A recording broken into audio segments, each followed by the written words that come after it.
Hi subscribers అందరూ ఎలా ఉన్నారు? నేను ఈరోజు ఎగ్ ఆమ్లెట్ చేయబోతున్నానండి. ఎగ్ ఆమ్లెట్కి ఎగ్,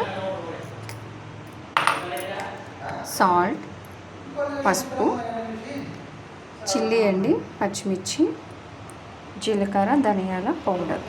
ఇప్పుడు తయారీ విధానం చూపిస్తాను. ఈ ప్రాసెస్ ఎలా కలపాలి, ఎగ్ ఆమ్లెట్కి ఎలా కన్సిస్టెన్సీ కలపాలన్నది నేను ఒకసారి చూపించబోతున్నానండి. చూసారు కదండి, నేను 2 ఎగ్స్ వేసుకున్నానండి. ఇందులో ఎగ్స్ మంచిగా కలిసేలాగా ఒకసారి కలుపుకోవాలండి. ఇలాగా మంచిగా ఆ ఎల్లో కలరు ఉంటుంది కదా, అదంతా కన్సిస్టెన్సీ మంచిగా కలిసేలాగా కలుపుకోవాలండి. చూసారు కదా, ఇలా మంచిగా కలుపుకోవాలి. ఇప్పుడు ఇందులో పచ్చిమిర్చి చిన్న ముక్కల కింద కట్ చేసి వేసుకోవాలండి. ఇందులోనే రుచికి సరిపడగా సాల్ట్, మనకి తినేదాన్ని బట్టి సాల్ట్, కొంచెం పసుపు. ఇందులో కారం అవసరం లేదండి, మనం పచ్చిమిర్చి కట్ చేసి ఎక్కువ వేసాం కాబట్టి అసలు కారం వేయవలసిన అవసరం లేదండి. మనకి పచ్చిమిర్చి వద్దు, కారం కావాలి అనుకుంటే కారంలో కూడా వేసుకోవచ్చండి. కానీ కారం కన్నా ఇలా పచ్చిమిర్చి ముక్కలతో ఆమ్లెట్ వేస్తేనే చాలా టేస్టీగా ఉంటుందండి. ఇవన్నీ వేసిన తర్వాత ఒకసారి మంచిగా కలుపుకుందాం. కొంతమంది కారం వేసుకుని కూడా చేస్తారండి. నేనైతే ఎప్పుడు ఆమ్లెట్ వేసినా ఇలానే వేస్తాను. ఇలా ఒకసారి ట్రై చేయండి. చాలా అంటే చాలా బాగుంటుంది ఆమ్లెట్. మంచి టేస్ట్ వస్తుందండి, కలర్ఫుల్గా ఉంటుంది, టేస్ట్ బాగుంటుంది. కారంతో వేసిన ఆమ్లెట్ కన్నా ఇలా వేసిన ఆమ్లెట్ చాలా బాగుంటుందండి. ఒకసారి వేసి ట్రై చేయండి. మన ఛానల్ సబ్స్క్రైబ్ చేయండి ఆమ్లెట్ ఎలా వచ్చింది అన్నది. ఇంకెందుకు లేట్ అండి, మన ఛానల్ లైక్ చేయండి, సబ్స్క్రైబ్ చేయండి. ఇప్పుడు మీకు ఆమ్లెట్ వేసి చూపిస్తానండి. చూసారు కదండి, నేను ఆమ్లెట్ వేయడానికి దోశ ప్యానం పెట్టేసుకున్నానండి. కొంచెం నూనె వేద్దాం.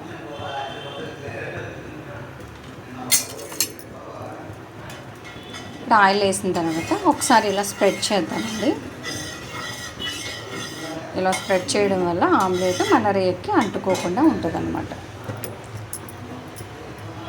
మన దోశ రేకు వీట్ అయిందో లేదో చూడాలి అంటే ఇలా ఇలా చేతులు పెట్టి చూస్తే అండి, మన చేతికి వేడి తగిలింది అంటే దోశ ప్యానం తొందరగా వీట్ అయింది లేదన్నది మనకి ఇలా తెలుస్తుందండి. దోశ ప్యానం వీట్ అయిపోయిందండి. ఇప్పుడు మనం కలిపి ఉంచుకున్న కన్సిస్టెన్సీ ఉంది కదండి, వేసేసుకుందాం.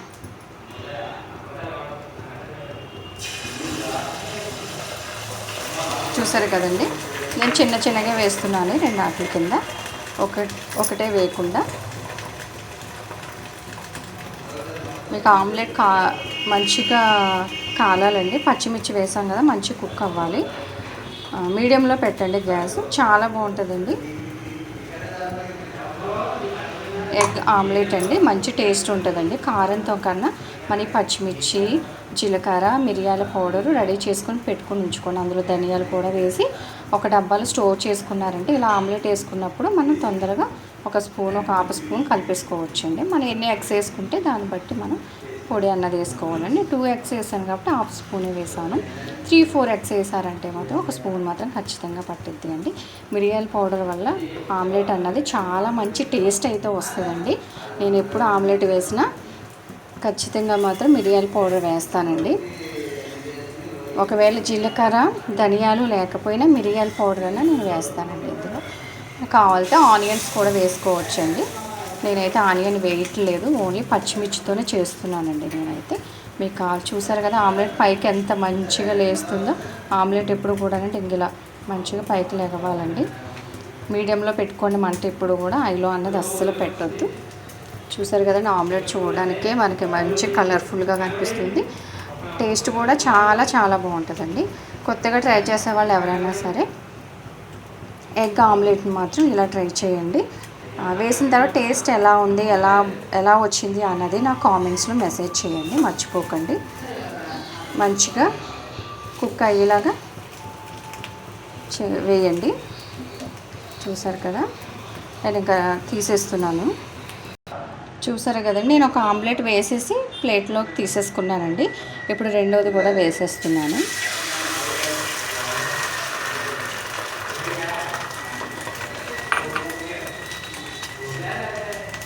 చూసారు కదండి ఆమ్లెట్.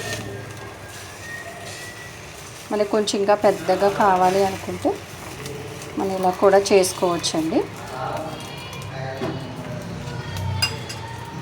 చూసారు కదండి ఆమ్లెట్ ఎంత మంచిగా కనిపిస్తుందో. ప్రతి ఒక్కరు ఇలా ఆమ్లెట్ వేసుకుని ట్రై చేయండి, మంచి టేస్ట్ అన్నది ఉంటుంది. పిల్లలకు కూడా మీకు వీలైనప్పుడు చేసి పెట్టండి. ఇంకెందుకు లేట్, మన ఛానల్ సబ్స్క్రైబ్ చేయండి, లైక్ చేయండి. నేను ఇది కూడా తీసిన తర్వాత మీకు ఒకసారి చూపిస్తానండి. చూసారు కదండి మనకి 2 ఆమ్లెట్ కూడా రెడీ అయిపోయింది, తీసేస్తున్నాను. చూసారు కదండి ఫ్రెండ్స్, నేను ఎగ్ ఆమ్లెట్ వేసేసాను. ఎంత మంచిగా కనిపిస్తుందో కలర్ఫుల్గా. ఇప్పుడు నేను టేస్ట్ చేసి ఎలా ఉంది చెప్తానండి మీకు. చూసారు కదండి ఎంత స్మూత్గా వచ్చిందో ఎగ్ ఆమ్లెట్. సూపర్, చాలా అంటే చాలా బాగుందండి, చాలా మంచిగా వచ్చింది. నేను ఎప్పుడు ఆమ్లెట్ వేసినా ఇలానే చేస్తానండి. మీకు మళ్ళీ కారంతో కావాలంటే ఇలానే సేమ్ కారంతో కూడా చేసుకోవచ్చండి. ఇంకెందుకు లేట్, మన ఛానల్ సబ్స్క్రైబ్ చేయండి, లైక్ చేయండి.